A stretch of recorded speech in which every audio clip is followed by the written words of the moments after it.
شويسان هەمومان نەزانین کە بەڕاستی مسلمان دەبێت کۆمەڵێک تایبەتمەندی هەبێ جیاواز لە هەر کەسێکی تر ئەگەر بەڕاستی مسلمان بێ دەبێ دژی ستەم بۆستێتەوە و بەدەنگ بێت لی وەستەم قبول نەکات بە هیچ شێوازێک ئەمەش نمونەی مسلمانە و ئێستاشدا کە تۆڕە کۆمەڵاتیەکان هەم ڕۆژانە ئێمە چەندین ستەم ئەبینین بە چاوەکانی خۆمانە و بە جۆرێک کە بەڕاستی ینی ڕەنگە کاریگەری لەسەر دەرونیشمان هەبێ بەڵام لێرەدا پرسیاری ئەوە دەکەین کە بەڕاستی تا چەندێک گرنگە ئێمە هەڵوەستمان هەبێ بەرامبەر ئەو ستەمانە و بە چ ڕێگایەک و ئاینی ئیسلام چۆن بەرگری لە ستەم لێکراو کردووە بۆ زیاتر گفتوگۆکردن دەربارەی ئەم بابەتە میوانداری دکتۆر شاخەوان سیا مەنسووریمان کرۆ مامۆستای ئاینی کەلەم تەوەرە لەگەڵمانە مامۆستا نازانم بڵم دکتۆر مامۆستا یەخوا بەخێر بێ جەنابی کاک زۆر بەخێر بێ قبل مامۆستا شاخەوان هەردەم بۆ ڕاهات یەخوا بەخێر بێ مامۆستایان مامۆستا ئاینی ئیسلام چۆن لە ستەم ئەڕوانێت بسم الله الرحمن الرحيم الحمد لله رب العالمين والصلاة والسلام على رسول الأمين محمد وآله وصحبه أجمعين سپاس یار دکتانەکەم خی گەورە ئەممان دوو بنتان بۆ بکاتە خێر و بەرەکەت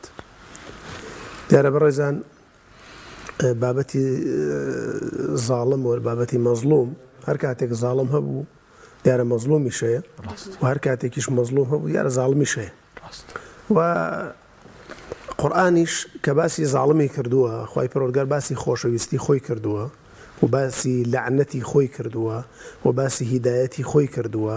و باسی سەرفرازی خۆی کردووە کە هیچی نادا بە خەڵکی زاڵم لا يهدي القوم الظالمين إنه لا يفلح الظالمين وهروها لا يحب الظالمين خوايب أما طبعا هموي هالرشية ولا تحسبن الله غافلا عما يعمل الظالمون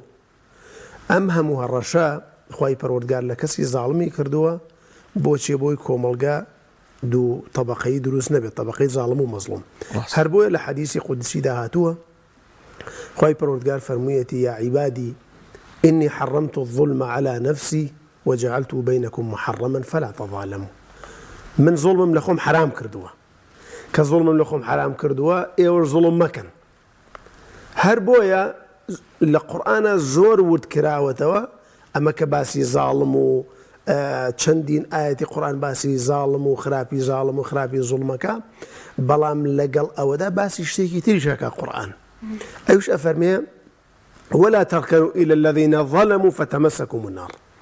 تركنوا لە زبانی عەرەبیدا بە معنای مەیل القەلبی یعنی خی پەروەردگارە فەرمێ ئێوە بە دڵیش با مەیلتان بەلای زاڵمان نەبێ چونکە زاڵم کێ دروست دەکات یەکەم بێدەنگی زاڵم دروست دەکات زاڵمیش بێدەنگی دروست دەکات یعنی کە خەڵک بێدەنگ بوو زاڵم دروست دەبێ کە زاڵمیش دروست بوو خەڵک قسەش بکە هەر بێدەنگیەکات وەکو ئەمڕۆی خۆمان ئەمە یەکێک لە هۆکاری دروستبوونی زاڵم بێدەنگبوونی خەڵکە دوو پشگیری خەڵک ئەوەی کە قورئانە فەرمی ولا تركنوا إلى الذين ظلموا ئێوە با مەیلی دڵیشتان نەچێ بۆ لایەن با ئەم کەسەی کە زوڵمی کردووە کە ستەمی کردووە لە کۆمەلگایە منبووز بێت بۆیە لە شەریعەتی ئیسلامدا هاوکاریکردنی زاڵم بە هەموو ڕێگایەک لە ڕێگاکان حرامە تەماشاکە ئیمامی ئەحمەدی کوڕی حەنبەل ڕزا و ڕەحمەتی خوای لێبێ کاتێک کە گیرا بوو لە سجنە لەسەر بابەتی خەڵقی قورئان کە قورئان مەخلوقە یان کەلامی خوایە ئەگیرا بوو ڕۆژێ یەکێک لە سەجانەکان هات پرسیاری لە ئیمامی ئەحمەد کرد تێ ئیمامی ئەحمەد تۆ لە حەدیسا شارەزایت ئەو حەدیسانەی باسی پشتیوانی زاڵمەکەن باسی ئەعوانی ظەلەماکەن صەحیحن یان ضەعیفن تی هەموو حەدیسەکان صەحیحن کە مەسەلەن پێغەمبەری خوا صلی الله عليه وسلم فەرمێ من ئەعانە ظالما على ظلمه هەر کەسێ هاوکاری زاڵمێک بێ لەسەر زوڵمەکەی ئەوە فقط برئت منه ذمة الله وذمة رسوله ئەوە لە زیمەتی خوا و پێغەمبەرە چێتە دەرەوە ئەم حەدیسانەی تریشکە باسی قساکە باسی فعلەکە ئیمامی ئەحمەد وتی هەموو حەدیسەکان صەحیحن کە بەراوتە ئیمامی ئەحمەد من لێرەم ئایا من خوای پەروەردگار لە ئەعوانی زاڵم و لە پشتگیری زاڵمان حسێب مەکە وتی نە وتی ئەی لە چی حسێب مەکە وتی تۆ زاڵمی تۆ پشتیوانی زاڵم نیت پشتیوانی زاڵم ئەو کەسەیە کە جلت بۆ دوورێ ئەو کەسێک کە خواردنت بۆ ئامادەکات ئەو کەسێک کە ئاو بۆ هێنێ ئەم کەسە پشتیوانی زاڵمە تۆ بۆ خۆت زاڵمی هەر بۆیە سوفیانی سەوریش ڕەزا و ڕەحمەتی خوای لێ بێ پرسیاریان کرد کابرای کاتە خزمەتی تێی سوفیانی سەوری من جلە دوورم بۆ عسکار بۆ ئەوانەی کە زوڵمەکەن زوڵم لە خەڵکەکەن چونکە کاتە زوڵم هەرە بووە ئایا من بە پشتگیری زاڵمان حسێبم بۆ کرێ وتی تۆ بۆ خە زاڵمی ئەوەی کە دەرزەکەت پێفرۆژێ ئەوەی کە خێتەکەت پێفرۆژێ ئەوە هاوکاریکردنی زاڵمە بۆیە زانایانی ئیسلام بڕێزان زۆر لەم بابەتە ترساون تەماشاکە یەکێک لە زانا گەورەکان لە مێژوودا کە لە ساڵی هێشتای کۆچیدا لەدایک بووە ناوی عەمرە ئەم عەمری کوڕی عوبەیدا ڕەفیقی بەنی عەباسە بێت بەنی عەباس پێشەوە بێنە سەر حوکم ڕەفیقیانە بێ کاتێک کە دێنە سەر حوکم هەر ڕەفاقەتیان ئەمێنێ مەنسوور ئەبوو جەعفەری مەنسوور کە لە ساڵی 1930 کۆچیدا هاتە سەر حوکم هەر ڕەفیقایەتی لەگەڵ عەمرا مابوو ئەڵێ ڕۆژێ لە مەجلیسێکا دانیشن لەگەڵ عەمرا بوو جەعفەری مەنسوور کە بەڵێ موسڵمان بۆ بەڵام هەندێک زوڵمیار کردووە دانیشتون لە مەجلیسێکە ئەڵێ ئەبوو جەعفەری مەنسوور پێی وتیا ئەوەی کە قەڵەمی تێکەن و مرەکە بۆ ئەوانە ئەدەواتی نووسینی پێڵە ئەڵێ ئەبوو جەعفەری مەنسوور بە عەمری وتیا ئەدەواتی قەڵەمە بەرێتی نادەمێ خەلیفەی موسڵمانانە و وتی سوێنت ئەدەم بەخوا بمدەیتێ سوێنی خوارد تی بەخوا بێر بمدەیتێ وتی دێ بەخوا هەر نادەمێ دوای هارون کە وەلی عەهدی ئەبوو جەعفەری مەنسوور بوو هارون وتی خەلیفە سوێنی خواردووە تۆش سوێندت خواردووە خەلیفە ئەڵێ من کەفارەتی سوێنەکەی دەم بەس لەناو ئەم عەشاماتەیە کە تەکلیفم لێ کردووە بە ئەو قەڵەم شتە بداتە دەستمەوە تی وەڵا نایت دوای کە هاتنە دەرەوە ڕەفیقەکانی وتیان باشە بۆ ئەوە نەسوور بووی لەسەرەوە وتی ترسام ئەم قەڵەمە بدەمە دەستی وەرەقەیەکی پێ بنووسێ خوێنی بێتاوانێک بەهۆی ئەو نووسینەوە بڕێژێ لە قیامەتا خوای پەروەردگار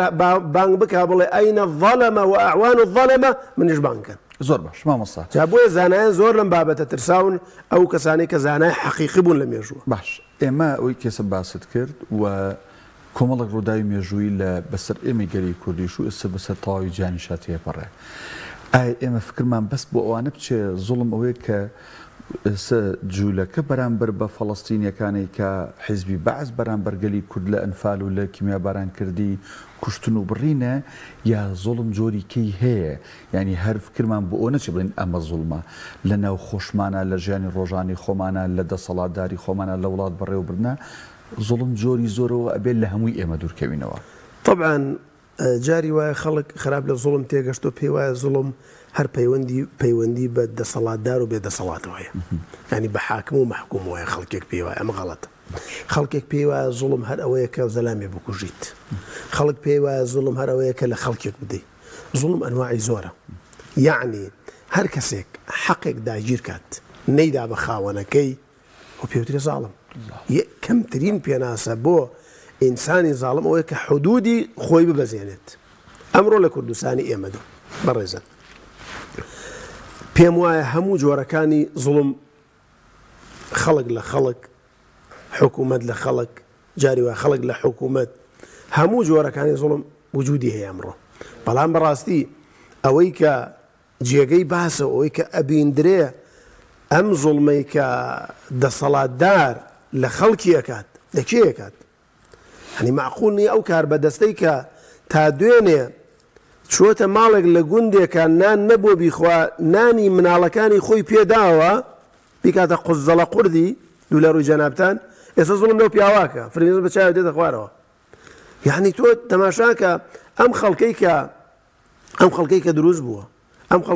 حکوومەتەی کە دروست بووە لەسەر شانی کێ دروست بوو کاک خۆ لەسەر شانی خەڵک نەبووە دروست نابوو یعنی بەڕاستی وایان لە خەڵک کردووە بەهۆی زوڵم و ستەمیانەوە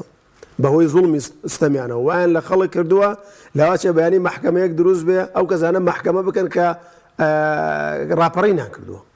بڵێن بۆ ڕاپەڕینتان کردومانەتان هێناوە یعنی ئەوەندە زوڵم و ستەمیان کردووە بەداخەوە ئەمڕۆ ئەوەی کە جێگەی داخە پەندیش وەرناگیرێت یعنی ئەم هەموو زوڵماکەن بە دوایەکە ینی تۆ تەسەوور کە لە دایکگیرکردنی مافی خەڵکە لە دایکگیرکردنی مافی خەڵکە حکوومەت چەنێ زوڵمەکە لە سلکی بازرگانیە لە سلکی بازر بڕۆ لەو کەسانە بپرسە کە خەریکی بازرگانێن حکوومەت چەند ئێستەمیان لێکە بڕۆ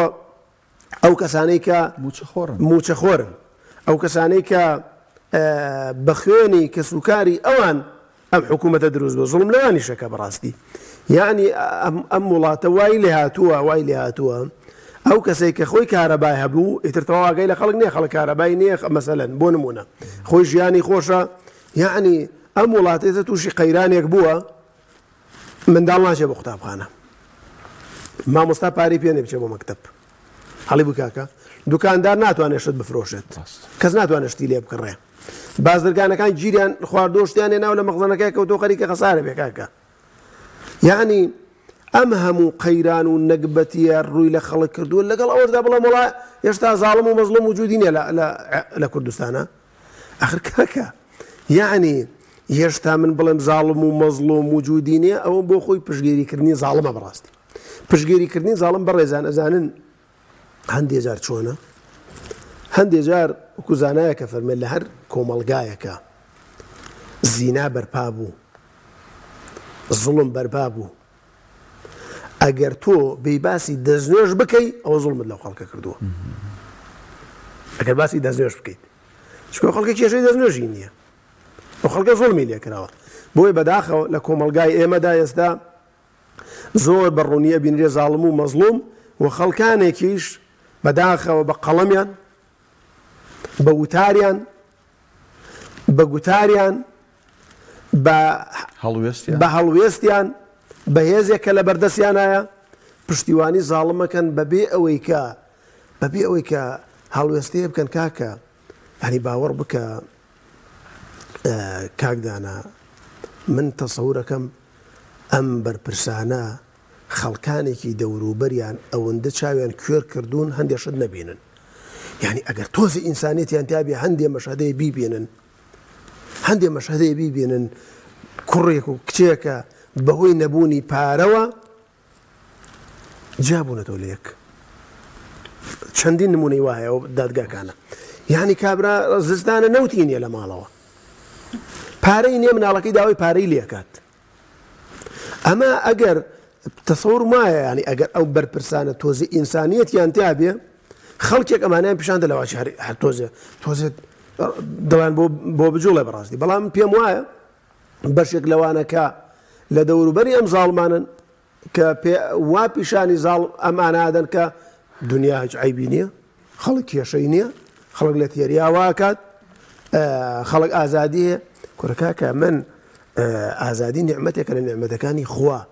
خوا لە قورئانە باسی ئازادی کردووە باسی ئازادی کردو باسی برسێتیشی کردووە ئامنەهم من خوف لە قورئانە باسیەکە وەطعەمەهم من جوع یعنی کاکە هەر کاتێک خەڵک برسی بوو بوونی ئازادی قیمەتی وای نامێنێ و هەر کاتێک خەڵک ئازادی تەواوی هەبوو خەڵک برسی بوو هەر بە هەمان شێوە زۆر باشە هەڵوێستمان بەرامبەر ستەم ئەوێ چۆن بێ یعنی لێسا عنی هەستەکەم ئەوەندە ستەمەکان زۆر بوون بە بەرچاوی خۆمان و ڕۆژانە چەندین شت ئەبینین خەڵک بە جۆرێک لە جۆرەکان لێ ئاسایی بۆتەوە لە کاتێکدا وەکو چۆن دەفەرمێت ئەگەر ستوڵمێکت بینی بەدەستیش بێ یان بەدەم بێ یاخود بە دڵیش بێ ئەوەی تر ئەضعاف الئیمانە مسلمانە بێ و هەڵوێستی هەبێ لە دڵی خۆیان طبعا پێغەمبەری خوا صلی الله عليه وسلم لە فەرمایشتێکە فەرمێ هەر کەسێک لە ئێوە ئەگەر منکەرێکی بینی شتێکی خراپی بینی فليغيره بيده ئەمە دەسەڵات بەدەستی بتوانێت لای بێت فإن لم يستطع فبلسانه فإن لم يستطع فبقلبه وذلك أضعف الإيمان يعني جاري وایە بەڕێزان ئینسان تەنها بە قسەیەک بەشدارە لەگەڵ زوڵمە بە یەک قسە لە ماڵ خۆی دانیشتۆ سەیری تەلەڤیزۆنەکە دەستی تیانە پارەی تیا سەرف نەکردووە کاتێک مناڵی مسلمانێکە بینێ زوڵمیان لێ کردووە فەزڵیان کردووە لێیان داوە ئەڵێ ڕەبی دەستی خۆش بێ هەر بەوە شەریکە بێتە شەریکەکە کاکە هەر بەوە ئەم ئینسانە بێتە شەریکی و گوناحە تاوانیشی بۆ نووسرێ تاوانی بۆیە لە ئەسەر هاتووە کاتێک کەسێک ئەکوژێ ئەم تاوانی کوشتنی بەناحەقا 60 بەشی بەس بەر ئەو کەسە ئەکەوێ کە کوشتوێتی ئەوە کەی بەرەوانی ترەکەوێت بەڵێ بۆیە بەڕاستی ئێمەی مسلمان ئەبێ بزانین جارە لە بەری شین ناکرێ ئینسانێک زاڵم و مەزلومێکە بێ نەزانێت لە چی بەرێکایە کاکە ئێمەی مسلمان ئەبێ ئەگەر دوو بەرەشە بن هەردوو بەرەکە زاڵم بن لە کاتێکە اختیاری سێمان نەبێت لە هەر یەکیان هەڵبژێرین یعنی کاتی خۆی لە تورکیا کە هەڵبژاردن کرا الشيخ سعيد نورسي رضي الله رحمته خوای لێبێ لە سجن بوو خەڵک وتیان دەنگ بەچیە بدەین هەردوو ئەمانە زاڵمن ئەلمانیشن هەر لە سجنەوە فتوایدا کە دەنگ بە میتریان بدەن دەنگ بۆ مەدەن کە لەسەر حکومە بالفعل چونکە وتی ئەمە ئەخەف الضەرەرینە بالفعل کە چوونە سەر حکم بەربوو یعنی ئینسانی مسلمان لە بینی دوو زاڵمیشە نابێ بێتەڕەف بێ کاک چونکە هەرێکیان لەوتیان چاکتر ئەگەر لە بینی ظالم و مەظلومە بۆ سەحابە بۆ هاوڵانی پێغەمبەری خوا صلی الله عليه وسلم لە جەنگی ڕۆم و فارسەکانە غولبەتی ڕۆم هین نەبوون پێیان خۆش بوو لایەنێکیان سەرکەون ئەمە ئەومان پێڵە کە ئینسانی مسلمان لە دنیادا بێ جێبەسمەیە بێت نابێ بێدەنگ بێت ئەبێ ئەگەر بە هەر شێوازێک لە شێوازەکان پێیکرا پشتگیری خەڵکێک بێ کە مەزلومە و ستەمی لێکراوە چونکە ئەمڕۆ ستەم لە تۆ کرێ بەیانی لە من یەکرێ کاکە دوو بەیانی لە تۆ کرێ یعنی ئەمە ڕۆژێ لە ڕۆژان کاتێک کە سەدێک تەقی هەموو ماڵەکان غەرق بن بۆیە بەڕاستی واجبە لەسەر هەموو لایەکمان بزانین چۆن مامەڵە لەگەڵەوە یاکەن پاشان شەرع زانین باسی چی کردەوە بەڕێزان شەرع باسی ئەوەی نەکردووە کە ئێمە مامەڵەمان چۆن بێ لەگەڵ زاڵمیشە تەنانەت باسی ئەوەشی کردووە کە ئێمە مامەڵەمان لەگەڵ ئەو کەسانەیە کە پشتی زاڵمەگرن چۆن بێت لە باسی ظالمە پێغەمبەری خوا فەرمێ صلی الله عليه وسلم کە انصر أخاك ظالما أو مظلوما انصر أخاك ظالما أو مظلوما براکە ئەگەر ظالم بوو دەستی بگرە مێڵە زۆن بکە نەک پشتی بگرە دەستی بگرە دەستی بگرە نەک پشتی بگرە نەک هەڵوێست لەگەڵا بێ نەک دەستخۆشی لێ بکەیت ئەوە نا ڕایوەستێنە ئەو مەظلومن ئەگەر مەظلومیش بوو پشتی بگرە ئەمە دەربارەی زاڵمەکە دەربارەی ئەو کەسانەی کە پشتیوانی زاڵمەکەن بەڕێزان یعنی بەتایبەتی لە فقهی شافعیە لە کتێبەکانی فقهدا هەندێک شت باسەکرێ ئەو کەسانەی کە پشتی زاڵمەگرن ینی بە نمونەیەکی کۆنتر بێنێ بۆ نمونە جاشەکانی کاتی زەمەنی بەعەز هەموو حکومەتێک کۆمەڵە جاشی هەیە باسی زەمانی جاشەکانی حکومەتی بەعەز کە ئەمانە پشتیوانی زاڵم بوون کە دەوڵەتی بەعەز بوون ئەم جۆرە کەسانە کە پشتیوانی زاڵمەکەن شەرع چۆن مامەڵەی لەگەڵا کردوون ئەڵێ ژنیان مەدەنێ عەجیب نەبێ بەلاتانەوە ئەڵێ ژن مەدەن بەوان ئەمە یەک ئەڵێ تەوریان لەگەڵا بکەن یعنی مەسەلەن حقیقەتی شتەکانیان پێ مەڵێن نەک ئازارتان بدەن هەن لەو کاتەژە تەوریاوێ تۆ شتێکی پێ بڵێ ئەسڵی شتەکەوا نەبێت بەلا ڕێیا بیبیت ئەنی درۆژ لەگەڵیان نەجایزە مامەڵەکردن لەگەڵ ئەو کەسانەیە کە جاشن بڵین کە پشتیوانی زاڵمەکەن و تۆش ئەترسی بەیانی راپۆرتێکە لەسەر بنووسن مەسەلەن ئەمە دوو سێ لە شەرحی زاداڵێ ئەگەر مەلا بوو نابێ نوێژیان لە پشتۆ بکەیت قسەی من نییە کاکە يعني قصي مني برزان او قصي فقه او قصي فقه على اعواني ظلمه نابي نرجع له بشتو قلت شو برزان عجبني بلاتانوا اويك توقيعي اعدامي سيد قطبي كرت خوانوار بون بردان بو ازهر اوان توقيع كرت ما يك لقالوا كرد ليره شركه زي كان داوانك توقيع كرت او كسانيك امام احمد انتو شيو كيش كرت هەروان بوون ئەو کەسانێک وایان لە ئیمامی شافعی کرد لە مەکەوە بەدەست بەستراوی بردیان لە یەمەنەوە بەدەست بەستراوی هێنایان بۆ قەسری خەلیفە لە بەغداد هەرمەلا بوون شکاتیان لێ کرد هەر خوێنەوار بوون کاکە ئەو کەسانێک کە ئەم هەموو دژایەتی ئیمامی ئەحمەدیان کە کۆناوێن لەکوێیە ڕەنگیان لەکوێیە ئیمامی ئەحمەد بەتەنیا ماوەتەوە ئەو کەسانێک کە شيخ الإسلام ابن تيمية خصص سجنوا شكاتيان لكر كيبون خوانوار بون شيخ الإسلام ولا سجنوا فاتك ناوي أويش معه توا أو أنا كيتر نكتب عن معه ناويش عن معه بويا زانایان ڕزا و ڕەحمەتی خۆیان لێبێت لە فقه باسی ئەویان کردووە کە نوێژکردن لە پشتی شانەوە چونکە ئەمانە کاتێک کە تۆ نوێژت لە پشتیانەوە کرد ڕێزت لیان گرت تەنانەت دەفەرمون نابێ مەدحیشان بکەیت بۆ چونکە کە تۆ مەدحت نەتبووزاندن لە کۆمەڵگادا خەڵکێکی درێژێ پشتیانەگرە لە کاکە خۆ هیچ کێشەیەکی خەڵک کێشەی نێ لەگەڵیانە زۆر باش. وەکو ئەمڕۆ بەڕاستی مامۆستا باسی بابەتێکت کرد لە کۆتایی نزیک بووین تۆ ئەوە دوو خولەکێک کاتمان ماوە یعنی چۆن لە مەسائلی شایەتی زورا وترێت شەرت نییە شایەتی زورە ئەوە بێ کە تۆ بە درۆ شایەتێکە بی ئەگەر حەقێکی شت لابێ حەقێکیش بزانی و نەیدەی ڕاستیەکەنەڵی هەر جۆرەکە لە شایەتی زۆر لە مەسائلی زوڵمیشە باست لە مامۆسایانی ئاینی و باست لەوە کردوتێ لە سەردەمێک ئەگەر زینا و قەت و چی زۆر و باسی دەستنوێش بکرێ ئەوە زوڵمە بەڕاست ڕۆڵی مامۆستایانی ئاینی زانایانی ئاینی بانخوازان بە شێوازێکی گشتی لەم سەردەمای بەرامبەر زوڵم چۆنە ئایا توانی ویانە لە ئاست ئەو پێداویستی و ئەو ئەرکە بن کە ئێستا هیچ جۆرێک لە زوڵم نەماوە نەکرێت لەم میلەتە ئایا مامۆستایانی ئاینی و بانخوازان توانیویانە لە ئاست ئەو بەرپرسیارەتی یابن من پێم وایە لە ڕابردوودا ئەگەر تەماشاکەین هەر لە 11 شوباتەوە لە 7 شوباتەوە بیگرە و لە 2011 بۆ نەبوو لە 7 شوباتەوە بیگرە و تا ئێستش مامۆستایان هەر لەسەر مینبەرەکانەوە لە ناو خۆپیشاندانا وجودیان بووە لەگەڵ ئەوەشدا بەشێکی شارە بێخۆ پشگیری زاڵم کە لە هەموو سەردەمێکە هەر بووە وەنیە بەڵام من پێم وایە مامۆستایانی ئاینی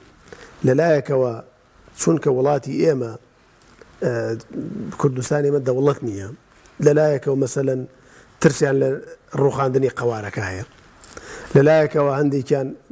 دابش بوون بەسەر ئەحزابە کە پێیان وایە ئەگەر بێ و ئەم حیزبە تیاچێتتر ئەویش تیاچێویش نامێنێ بۆیە دیفاع لە مەسلحەتێکی خۆیەکە بەڵام لە کۆتاییدا ئەم مزگەوتانەی کە ئێمە بینیومانەوە و مامۆستایانی کە لە ڕابردووە بینیومانە تەسەور وایە مامۆستایان ئەغڵەبیان بە شێوازێک لە شێوازەکان لە منبەرەکانە بێدەنگ نەبوون لە زوڵم بێدەنگ نەبوون لەو زوڵمانەی کە لە کوردستانە کراوە بێدەنگ نەبوون لەو زوڵمانەی کە لە گەڕەکان و شارەکانە کراوە بێدەنگ نەبوون لەو زوڵمانەی کە کراوەتە سەر کوردستان لە دەوڵەتەکانی ترەوە بەڵام ئەوەی کە پێمان وابێ زانایان لە 100% حەقی خۆیان داوە لە وتنی حەق بەرامبەر زاڵم و پشگیری لە مەزلومە من تەسەورم وایە نەکراوە ئەکرا زیاتر خەڵکی زۆر جوێتان لێگرێت پێم وایە ئەوەی کە مامۆستای ئاینی بۆی کۆ بێتەوە بە ئاەت و حەدیسی پێغەمبەر لە وتاری جومعەیە خەڵکی ملیۆنەها دۆلار بدا بۆی کۆ نابێتەوە یعنی لەم کوردستانەیە 5,000 زیاتر مزگەوتی تایە ئەم 5,000 مزگەوتە تقریبا 3,000 زیاتری و من بیرم مابێ جومعەی تایە هەر مزگەوتێک 1,000 بۆ دانین 500 بۆ دانین ژمارەیەکی زۆر زۆرە ڕێژەیەکی زۆر زۆرە بەڵام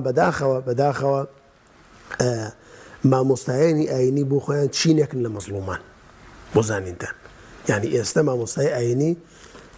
لەسەر وتار دەرکراوە بۆ نییە مەعاشی بردراوە ڕیشی سووتێنراوە ڕۆمانە خراوەتە ماڵێەوە فڕێنراوە ئەمەش بۆ خۆی یعنی چینێکە لە چینە مەزلومەکان مامۆستای ئاینیش بۆیە من پێم وایە ئەتواندرا زیاتر بکرێ بە دەستە جەمعی بەڵام هەر کاتێک کە دەستە جەمعی نەبوو ئەوە من پێم وایە وەکو ئەمڕۆمان لێ دێکە بەسەرماناتوە زۆر سپاس بۆ دکتۆر شاخەوان سیامەزۆری مامۆستای ئاینی کە لە تۆڕە لەگەڵمانە